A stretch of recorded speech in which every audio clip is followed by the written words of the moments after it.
السلام عليكم ورحمة الله.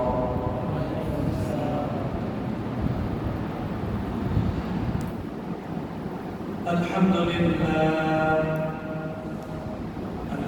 لله نحمده ونستعينه ونستغفره ونؤمن به ونتوكل عليه ونعوذ بالله من شرور أنفسنا ومن سيئات أعمالنا من يهده الله فلا مضل له ومن يضلل فلا هادي له ونشهد أن لا إله إلا الله وحده لا شريك له ونشهد أن سيدنا ومولانا محمدا عبده ورسوله صلى الله عليه وعلى آله وسلم تسليما كثيرا.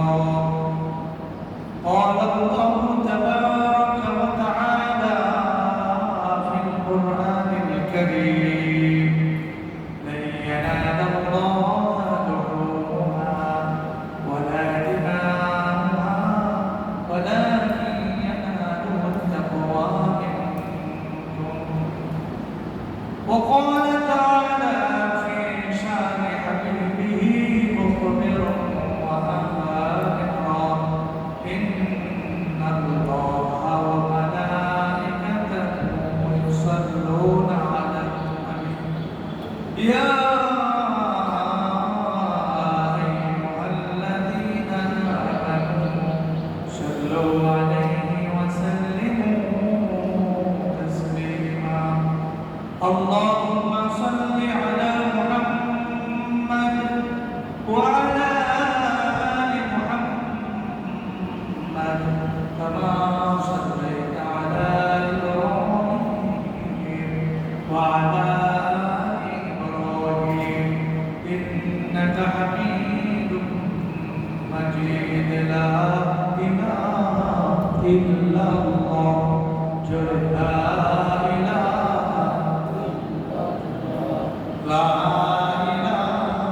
إلا الله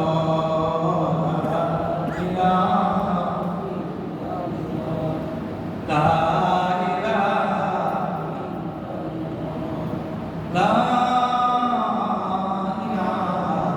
إلا الله محمد رسول الله صلى الله عليه وسلم. মুআজ্জাজ মুহতারাম উপস্থিত, পবিত্র ঈদুল আযহা দিনের সম্মানিত মুসলিম কিরাম, সর্বপ্রথম আমরা পাহাড় বনে আল্লাহ সুবহানাহু ওয়া তাআলার দরবারে শুকরিয়া আদায় করি যে আল্লাহ সুবহানাহু ওয়া তাআলা আপনাকে আমাকে মহব্বত করে ভালোবেসে ঈদুল আযহার দিনে ঈদের সালাত, ঈদের নামাজ আদায় করার জন্য যথাসময়ে ঈদগাহে আসার তৌফিক দান করেছেন। এর জন্য আমরা শুকরিয়া আদায় করি, বলে আলহামদুলিল্লাহ।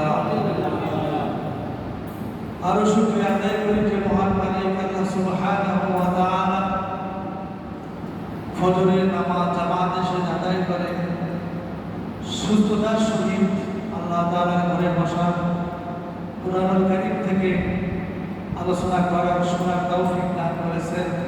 এই জন্য আমরা আরেকবার শুকরিয়া আদায় করি, বলে আলহামদুলিল্লাহ। আল্লাহ পাক যাকে চান তাকে হিদায়াত দান করেন।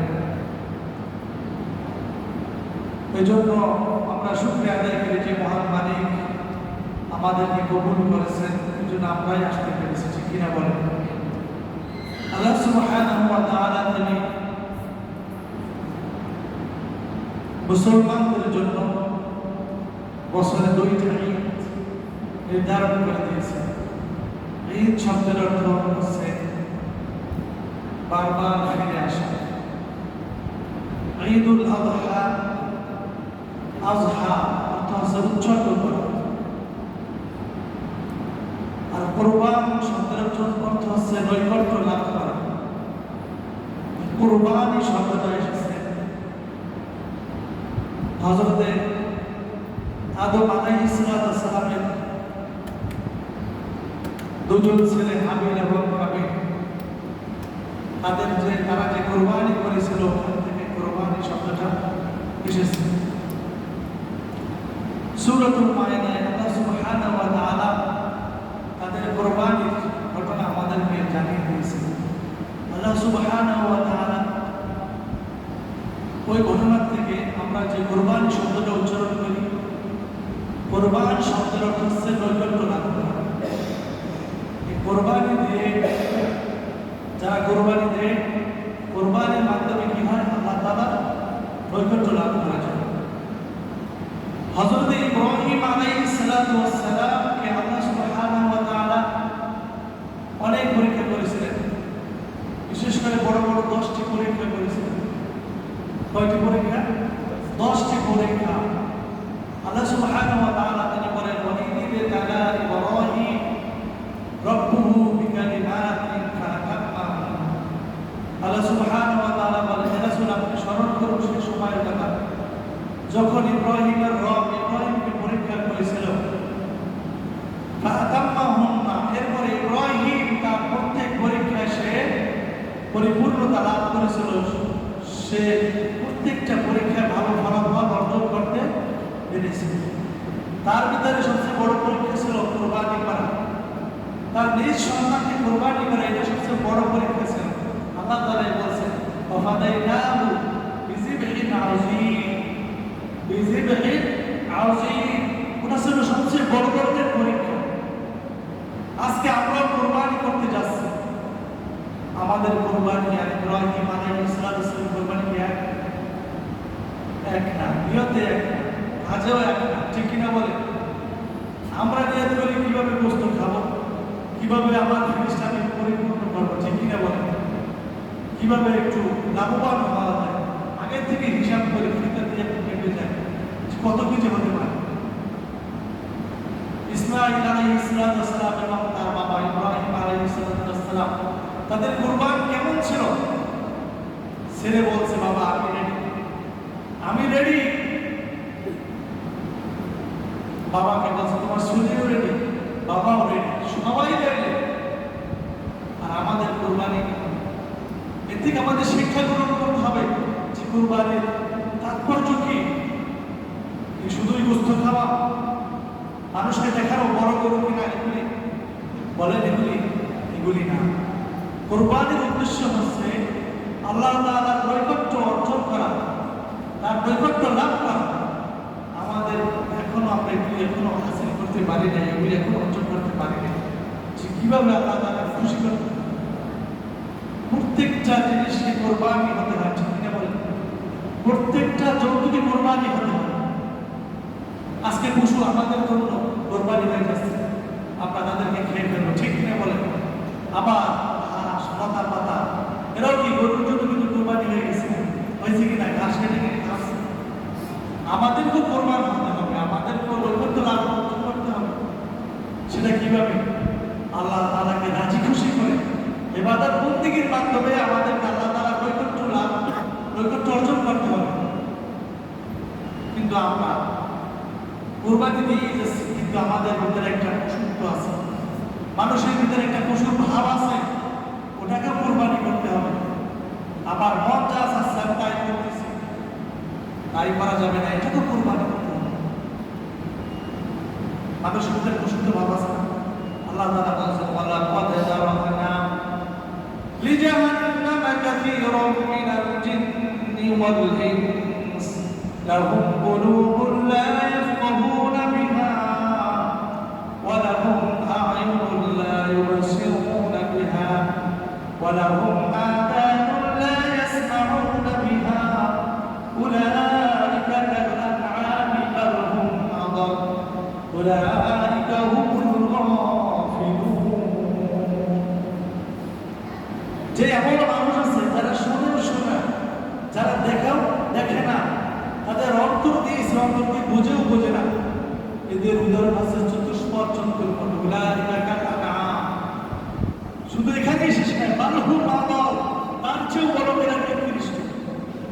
এই যে একটা কুসুপ্ত ভাব, এটা আমাদেরকে বিসর্জন করতে হবে, এটা পরিত্যাগ করতে হবে। আমরা কিন্তু আজকে যারা কুরবানি দিচ্ছি, অনেকের নিয়ত যে গোস্ত কতটুকু হবে, আমার গরুটি সবচেয়ে বড় কিনা এলাকার ভিতরে, মানুষ আমাকে সবচেয়ে বড় কোরবানি তার বড় কিনা, এই জন্য তো কোরবানি না। কোরবানি কিসের জন্য? আল্লাহ সুবহানাহু ওয়া তাআলা তিনি বলেছেন, হে রাসূল আপনি বলে দিন, কুল ইন্না সালাতি ওয়া নুসুকি ওয়া মাহইয়ায়া ওয়া মামাতি লিল্লাহি রাব্বিল আলামিন। কুল ইন্না সালাতি, হে রাসূল আপনি বলে দিন আমার নামাজ, ওয়া নুসুকি আমার কুরবানি, ওয়া মাহইয়ায়া আমার জীবন, ওয়া মামাতি আমার মরণ, লিল্লাহি রাব্বিল আলামিন, সবকিছুই একমাত্র আল্লাহ রাব্বুল আলামিনের জন্য। ঠিক কিনা বলেন? নামাজ শুধু মানুষকে দেখে পড়লে হবে না, ঠিক কিনা বলেন ভাই? এক টুকরা গোস্ত পাওয়ার জন্য আমরা অনেক কিছু করি, কিন্তু আল্লাহ তাআলাকে রাজি খুশি করার জন্য আমরা কিছু করতে পারি না। এরকম লোক আছে কিনা আমাদের সমাজে? অন্তর থেকে এটা দূর করতে হবে, এটা অন্তর থেকে দূর করতে হবে। আমি যা কিছু করবো আল্লাহ তাআলাকে রাজি খুশি করার জন্য। ঠিক কিনা বলেন? ইব্রাহিম আলাইহিস সালাম তিনি তো তার সন্তানকে জবাহ করার জন্য হাত ধরতে পারতেন, যে বাবা তুমি এমনি শো, আমি আল্লাহ তাআলা যেহেতু বলছে, সঙ্গে দেখাইছে জবাহ দিতে হবে, একটু শো, আমি একটু জবাহের হাত ধরি। কিন্তু তিনি তো সেভাবে করেন না, তিনি তার অন্তর থেকে করেছেন যে আল্লাহ তাআলা আমার কাছ থেকে সবচেয়ে প্রিয় বস্তু চেয়েছেন, তাই আমি আমার প্রিয় বস্তুকে জবাই করে দিই। কিন্তু তিনি তো কোনো মানুষকে দেখানোর জন্য, আল্লাহ কোনো কাউকে দেখানোর জন্য তিনি কিছুই করেন না, একমাত্র আল্লাহ তাআলাকে রাজি খুশি করার জন্য তিনি সবকিছু করেছেন। সম্মানিত হাজিরিন, এই জন্য আজকে আমরা যারা উপস্থিত হয়েছি, আমাদের প্রত্যেকটা ইবাদত, নামাজ, রোজা, হজ, যাকাত, কুরবানি, দান, সদকা সবকিছু কার জন্য হবে বলেন? না কোনো মানুষকে খুশি করার জন্য, কোনো নেতাকে খুশি করার জন্য? আজকে তাদের জন্য আমরা কোরবানি করবো যারা বছরের ভিতরে প্রস্তুতি দিতে পারে না। এরকম লোক আছে কিনা আমাদের আশেপাশে? আছে কিনা? আমরা একটু খোঁজ করে খবর দিয়ে তাদেরকে আমরা একটু প্রস্তুত পৌঁছে দেব। শুধু আমি কোরবানি করলাম, আমার কোরবানি করে ফিরিস কিনা আছে বড় 300-400 লিটারের, ওর ভিতরে গোস্ত ঢুকে রাখলাম, এর জন্য না ভাই কোরবানি। কোরবানি এই জন্য না, এক এক সময় এক এক ধরনের নিয়ম ছিল। হযরত আদম আলাইহিস সালামের সময় কোরবানির ধর্ম ছিল অন্যরকমের। সে ঘটনা আল্লাহ তাআলা জানিয়ে দিতে বলছেন, হে রাসূল আপনি সুন্দর করে মানুষকে বুঝিয়ে বলুন হাবিল এবং কাবিলের কোরবানির ঘটনা। তাদের ঘটনা কেমন হয়েছিল আমরা একটু শুনি। সূরাতুল মায়েদা আল্লাহ সুবহানাহু ওয়া তাআলা বলেন, ওয়াতলু আলাইহিম নাবা'a বানাই আদম বিল হক ইয قربا قربانا فتقبل من أحدهما ولم يتقبل من الآخر قال لأقتلنك قال إنما يتقبل الله من المتقين واتل عليهم نبأ ابني آدم بالحق। হে রাসূল আপনি আদম আলাইহিস সালামের দুজন সন্তানের কোরবানির ঘটনা মানুষের কাছে যথাযথভাবে বর্ণনা করুন, উল্লেখ করুন, তাদেরকে বুঝিয়ে বলুন। তার দুজন সন্তান ছিলেন, একজনের নাম ছিল হাবিল, আরেকজনের নাম ছিল কাবিল। কি নাম বলেন? হাবিল এবং কাবিল। ওই সময় মানুষ যেহেতু কম ছিল, তারা দুজন ব্যতীত আর কোনো লোক ছিল না, আদম এবং হাওয়া ব্যতীত। তাদের মাঝ থেকে যে সন্তান আসতো, এক জোড়ার সাথে আরেক জোড়ার সন্তানকে বিবাহের ব্যবস্থা ছিল, ওইটা ছিল তাদের শরিয়ত। এখন কিন্তু সেই শরিয়ত নাই। এখন কি বাইবেল বিবাহ করা কি হারাম? ডাইরেক্ট কি বলেন? হারাম। 14 জন মহিলাকে আল্লাহ তাআলা হারাম করেছেন পুরুষের জন্য। এখন কিন্তু ওই সময় শরিয়ত ছিল এক জোড়ার ছেলের সাথে আরেক জোড়ার মেয়ে। তা হাবিলের সাথে যে মেয়েটি জন্মগ্রহণ করলো, ওই মেয়েটির চেহারা একটু খারাপ। আর কাবিলের সাথে যে মেয়েটি জন্মগ্রহণ করলো, দুনিয়াতে আসলো, তার চেহারা একটু ভালো। এখন কাবিল সে তার কাবিলের শরীয়ত মানতে বাধ্য না। কাবিল বলতেছে যে আমার সাথে আল্লাহ তাআলা যাকে পাঠাইছে আমি তাকে বিবাহ করবো। আর হাবিল বলছে না, যেহেতু যেভাবে নিয়ম চলে আসছে আমরা সেভাবেই করবো। আদম আলাইহিস সালাম তার দুই সন্তানকে বোঝালেন, হাবিল আর কাবিলকে বোঝালেন। কাবিলকে বোঝালেন, দেখো যে শরিয়াত আল্লাহ তাআলা যে বিধান দিয়েছেন, যে আমাদের উপরে কুরআন থেকে নাযিল করেছেন, যা তাতে যে বিধান রয়েছে সেই বিধান অনুযায়ী আকলিমার সাথে হাবিলের বিবাহ হবে। আকলিমার সাথে হাবিলের বিবাহ হবে, আর কাবিলের সাথে ইয়াজারের বিবাহ হবে। নাম এভাবে আসছে, কিন্তু কাবিল কোনো রকম মানতে পারত না। তখন আদম আলাইহিস সালাম তার দুই সন্তানকে বললেন, কে আকলিমার হকটা এটা পরীক্ষা করার জন্য তোমরা দুইজন একটু কোরবানি করো। কি করো? কোরবানি করো। হাবিল ছিল সে পশুপালন করত, আর কাবিল সে কৃষিকাজ করত। তাদের পক্ষ থেকে কিছু মাল তারা কোরবানি করার জন্য পাহাড়ের চূড়ায় রেখে আসে। পাহাড়ের চূড়ায় রেখে আসার পরে আল্লাহ তাআলা তিনি তো হকটাই করেন, যেটা শরিয়াত সেটা তিনি বাস্তবায়ন করবেন। তিনি কি করলেন? হাবিলের পশু ওটাকে গ্রহণ করে নিলেন, আগুন এসে সেই পশুটাকে জ্বালিয়ে দিলেন। আর কাবিলের যে কৃষি সম্পদ ওটা ওখানে কি পড়ে রইল। আদম আলাইহিস সালাম তিনি গিয়ে দেখলেন যে হাবিলের কোরবানি কবুল হয়েছে আর কাবিলের কোরবানি কবুল হয়নি। তখন কাবিল তখনই বিরোধিতা শুরু করলো যে দেখো হাবিল, তোমাকে আমার আব্বা খুব ভালোবাসে, এই জন্য তোমার কোরবানি কবুল হয়েছে, আর আমার আব্বা আমাকে ভালোবাসে, এই জন্য আমার কোরবানি কবুল হয় না। আসলে কি তাই? আসলে কি তাই? যে হকের পথে থাকে, যার নিয়ত সহি থাকে, তারটাই কবুল হবে। আমাদের কোরবানি ঠিক নজরুল যদি হকের পথে থাকে, যদি হালাল টাকা থাকে, তাহলে ওটা কবুল হবে, যদি নিয়ত সহি থাকে। হাবিলের সেই কোরবানি কবুল হয়ে গেল। তখন কাবিল সে খারাপ আচরণ করা শুরু করলো। প্রথমে সে অস্বীকার করতে লাগলো। তখন হাবিল বললেন, ইন্নামা ইয়াতাকাব্বালুল্লাহু মিনাল মুত্তাকিন, ইন্নামা ইয়াতাকাব্বালুল্লাহু মিনাল মুত্তাকিন, নিশ্চয়ই আল্লাহ তাআলা মুত্তাকিনদের কুরবানি কবুল করে থাকেন। বলি সুবহানাল্লাহ। সে কথা আল্লাহ সুবহানাহু ওয়া তাআলা আমাদেরকে জানিয়ে দিয়েছেন, লা ইয়ানালাল্লাহু লুহুমুহা, লা ইয়ানালাল্লাহু লুহুমুহা ওয়ালা দিমাউহা ওয়ালাকিন ইয়ানালুহুত তাকওয়া মিনকুম। আল্লাহ সুবহানাহু ওয়া তাআলা তিনি বলেন, ও আমার বান্দারা, তোমরা যে কুরবানির পশু কুরবানির জন্তু জবাই করো, ওই জবাহের ওই প্রাণীর গোশত রক্ত কোনো কিছুই আমার কাছে পৌঁছায় না। কোনো কিছুই পৌঁছায় না। পৌঁছায়? গোশত তো আমরা খেয়ে ফেলি, রক্ত তো মাটিতে পড়ে যায়, চামড়া আমরা বিক্রি করে দিই, কোনো কিছুই আল্লাহ তাআলার কাছে পৌঁছায় না। কি পৌঁছায়? ওয়ালাকিন ইয়ানালুহু তাকওয়া মিনকুম, তোমাদের কাছ থেকে পৌঁছায় শুধু তাকওয়া। কি পৌঁছায় বলে? তাকওয়া। তাকওয়া ছাড়া আল্লাহ তাআলার কাছে আর কোনো কিছুই পৌঁছায় না। রক্ত, গোশত কোনো কিছুই আল্লাহ তাআলার কাছে পৌঁছায় না। পৌঁছায় কি বলেন? তাকওয়া। তাহলে আমাদের তাকওয়াটা কি পরিশুদ্ধ করা উচিত কিনা? আমাদের তাকওয়া কি পরিশুদ্ধ করা উচিত কিনা?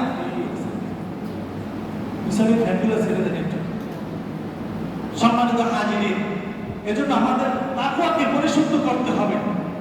আজকে আমরা পশু জবাই করতে যাচ্ছি, আমাদের তাকওয়া ঠিক আছে কিনা? আমাদের অন্তর ঠিক আছে কিনা?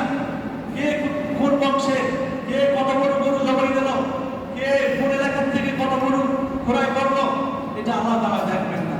আল্লাহ তাআলা দেখবেন ওয়ালাকিন ইয়ানালুহুত তাকওয়া মিনকুম, তার কাছে পৌঁছাবে একমাত্র তাকওয়া বান্দা। সম্মানিত হাজিরিন, ইব্রাহিম আলাইহিস সালাম স্বপ্নে দেখেছিলেন যে সন্তানকে জবাই করতেছে। স্বপ্ন তিন ধরনের। কত ধরনের বলেন? তিন ধরনের স্বপ্ন। একটা স্বপ্ন হচ্ছে সৎ স্বপ্ন, যেটা আল্লাহ তাআলার পক্ষ থেকে আসে। আরেকটা স্বপ্ন হচ্ছে সে যা কল্পনা করে, ওটা রাত্রে আবার স্বপ্ন দেখে। আরেকটা স্বপ্ন আসে শয়তানের পক্ষ থেকে। শয়তানের পক্ষ থেকে যে স্বপ্ন আসে ওটা বাস্তব না, ওই পর্যন্ত শেষ। এরপরে নিজে যা কল্পনা করে, যে স্বপ্ন দেখে, ওটাও কি বাস্তব না, কিন্তু আল্লাহ তাআলার পক্ষ থেকে যে স্বপ্ন আসে ওইটা বাস্তবায়িত হয়। ইব্রাহিম আলাইহিস সালাম তিনি স্বপ্ন দেখেছিলেন যে তার সন্তানকে কোরবানি করতেছে। সন্তানকে বললেন, ইন্নী আরা ফিল মানাম, ও আমার সন্তান, আমি স্বপ্নে দেখতেছি তোমাকে আযবাহুকা ফানজুর মাযা তারা, আমি তোমাকে জবাই করতেছি।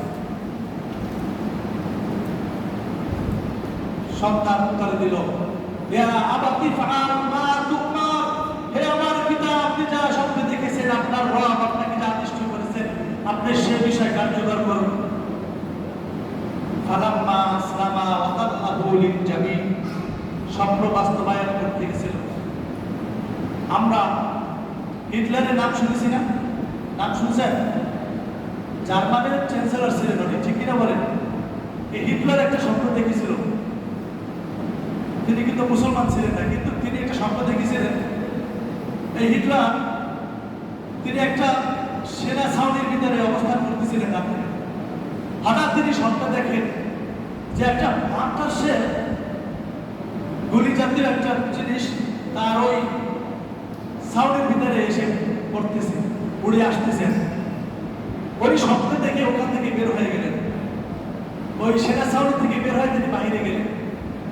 কিছু দূর যাওয়ার পরে দেখলেন যে ঠিকই সত্যি একটা ওই বাতাসের এসে ওই সেনা ছাউনির উপরে এসে পড়লো এবং ওখানে যত সেনা ছিল, সেনাবাহিনী ছিল, সবাই মারা গেল। তখন হিটলার বলল যে ঈশ্বর আমার দ্বারা একটা ভালো কাজ করার জন্য আমাকে বাঁচিয়ে দিয়েছে। ঈশ্বর আমাকে দ্বারা কি করবে? ভালো কোনো কাজ করাবে, এজন্য আমাকে বাঁচিয়েছে। হিটলার তিনি যাচাই বাছাই করে দেখলেন যে কাজ করছে ইহুদিরা। কারা করছে? ইহুদিরা। ইহুদিরা কিন্তু পৃথিবীর ভিতরে মুসলমানদের সবচেয়ে চরম শত্রু। এরপরে হিটলার তিনি কি করলেন? 60 লক্ষ ইহুদি মারলেন, যে ইহুদি পৃথিবীতে রাখবো না। কিন্তু শেষ পর্যন্ত যখন না পারলেন, শেষ সময় বলে গেছে যে আমি ইহুদিদেরকে কেন মেরেছি, অল্প কিছু যারা আছে এই দিয়ে তোমরা টের পাবে। আজকে দেখেন সারা পৃথিবীতে ইহুদিরা একটা গ্যাঞ্জাম সৃষ্টি করছে, এমন ভাবে ফিলিস্তিনের সাথে তারা যুদ্ধ করে যাচ্ছে। ইসরায়েলের কথা বলতেছে, এই জন্য ইসরায়েলের যত পণ্য আছে আমরা মুসলমান হিসাবে সকল পণ্যকে বয়কট করবো। সকলে রাজি ছিল, শুধু কোকা-কোলা আর সেভেন আপ আর মেরিন্ডা, এই তিনটা জিনিস না, তাদের আরো অনেক প্রোডাক্ট আছে। আমরা এগুলি বেছে বেছে বেছে বেছে তাদের সেই প্রোডাক্টগুলি আমরা সকলে বর্জন করবো। সকলে রাজি ছিল। আমাদেরকে শিক্ষা দিতে হবে, কারণ তারা এই টাকা দিয়ে, এই উপার্জন দিয়ে, এই বোম কিনে আবার আমাদের মুসলমান শিশুদের উপরে তারা আবার হত্যা চালায়, ঠিক কিনা বলেন? কালকে দেখেছি তারা ঈদের নামাজ পড়তেছে, সেই বিল্ডিং ভাঙা ধুলাবালুর ভিতরে তারা ঈদের সালাত আদায় করতেছে। কি অপরাধ ছিল ওই সকল শিশুদের, ওই সকল মানুষের কি অপরাধ ছিল? ইতিহাস পড়ে দেখবেন। সেই হিটলারের স্বপ্ন ওটা সত্য ছিল। হিটলার কিন্তু জান্নাতে যাবে না, কিন্তু সেই কাজটা করে গেছে, ভালো কাজ। কারণ ইহুদি জাতি মুসলমানদের সবচেয়ে বড় শত্রু। ইব্রাহিম আলাইহিস সালাম স্বপ্ন দেখেছিলেন, তার স্বপ্ন তিনি বাস্তবায়ন করলেন। তারা বাপ বেটা দুইজনই আত্মসমর্পণ করলেন আল্লাহ তাআলার কাছে। কার কাছে? ফালাম্মা আসলামা ওয়া তাল্লাহু লিল জামিন, বাপ বেটা দুইজনই আত্মসমর্পণ করলেন। সন্তান শুয়ে পড়ল, বাপ তার গলায় ছুরি চালালো। আল্লাহ রাব্বুল আলামিন ডাক দিয়ে বললেন, ওয়ালা দাইনা ওয়া ইব্রাহিম, ও ইব্রাহিম কদ সাদ্দাকতা রুইয়া, তুমি তোমার স্বপ্নকে বাস্তবায়ন করেছো। ইন্না কাযালিকা নাজজিল মুহসিনিন, আমি এভাবে যারা মুহসিন তাদেরকে পুরস্কৃত করে থাকি। ইন্না হাযা লাহুয়াল বালাগুল মুবিন, এটা ছিল সবচেয়ে বড় একটা পরীক্ষা। আমাদেরকে যদি আল্লাহ তাআলা বলতেন তোমার সন্তানকে কোরবানি করো, আজকে আমরা কতজন লোকে আমাদের সন্তানকে কোরবানি করতাম? করতে পারতাম? বলেন, বলতাম যে বুড়া বয়সে একটা সন্তান দিছে, আবার তাকে কোরবানি করতে বলতেছে, এরকম অজুহাত দিতাম কিনা বলেন? কিন্তু ইব্রাহিম আলাইহিস সালাম কোনো অজুহাত পেশ করেন নাই। আল্লাহ তাআলা হুকুম করেছেন, অর্ডার করেছেন, স্বপ্ন দেখিয়েছেন, ডাইরেক্ট আপনার আমার উপরে আজকে ফজরের নামাজ ফরজ ছিল, ঈশার নামাজ ফরজ ছিল, কিন্তু আমরা কতজনে আদায় করতে পেরেছি জামাতের সঙ্গে? কতজনে আমরা পড়েছি বলেন? তাহলে আমরা কিভাবে আত্মসমর্পণ করলাম আল্লাহ তাআলার কাছে? কিভাবে আত্মসমর্পণ করলাম? ইব্রাহিম আলাইহিস সালাম প্রত্যেকটা পরীক্ষায় তিনি পাশ করেছেন। এজন্য আল্লাহ সুবহানাহু ওয়া তাআলা ইব্রাহিম আলাইহিস সালামকে জাতির পিতা হিসেবে ঘোষণা করলেন। মিল্লাতা আবিকুম ইব্রাহিম, ইব্রাহিম হচ্ছে তোমাদের পিতা, জাতির পিতা। হুয়া সাম্মাকুমুল মুসলিমিন, আর আমি নাম করলাম হুয়া সাম্মাকুম মুসলিমিন, যে মুসলমান তোমাদের নাম আছে। কিন্তু আজকে আমরা নাম দিই, কেউ আহলে হাদিস, কেউ সুন্নি, কেউ শিয়া, এগুলিতে আমাদের নাম না, আমাদের নাম আছে মুসলমান। মুসলমান শব্দের অর্থ হচ্ছে আত্মসমর্পণ করা। এই জন্য আমরা প্রত্যেকটা কাজে যখন কোনো হুকুম আসবে আমরা সাথে সাথে আল্লাহ তাআলার রাহে আমরা আত্মসমর্পণ করব। সকলে রাজি আছি তো? ফজরের নামাজ আমরা পড়ি না, কারণ কি? রাত্র ছোট, ঘুম থেকে উঠতে পারি না, এটা কোনো অজুহাত না, এটা কোনো অজুহাত না। কাজ আসছে, কাজ বাদ আগে সালাত, এটার নামই হচ্ছে আত্মসমর্পণ। এটা ইব্রাহিম আলাইহিস সালাম দেখিয়ে গেছেন, যত বড়ই হোক না কেন সব কিছু একদিকে, আমার আল্লাহ এক, আল্লাহ যা বলবেন আমাদের তাই করতে হবে। আজকে আমরা কোরবানি করতেছি নিজে খাওয়ার জন্য না। অনেকে বলে যে কোরবানি গোশত দিতে হবে কিনা, আল্লাহ তাআলা খাইতে বলছে, আবার অপরকে দিতেও বলছে। আল্লাহ সুবহানাহু ওয়া তাআলা তিনি বলেন ফাকুলু মিনহা, ওই গোশত থেকে তুমি খাও। ওয়া তুইবুল বাইসাল ফাকির, ওয়া তুইবুল বাইসাল ফাকির, বাইস ফাকির যারা দরিদ্র হাত পাতে তাদেরকে দাও। বাইস যারা হাত পাততে পারে না, লজ্জায় শরমে বাড়িতে বসে থাকে, কোরবানি দিতে পারে না, কারো কাছে বলতে পারে না, এরকম লোক খোঁজে খোঁজে তুমি তাদেরকে দিয়ে আসো। কিন্তু আজকে আমরা কি করতেছি?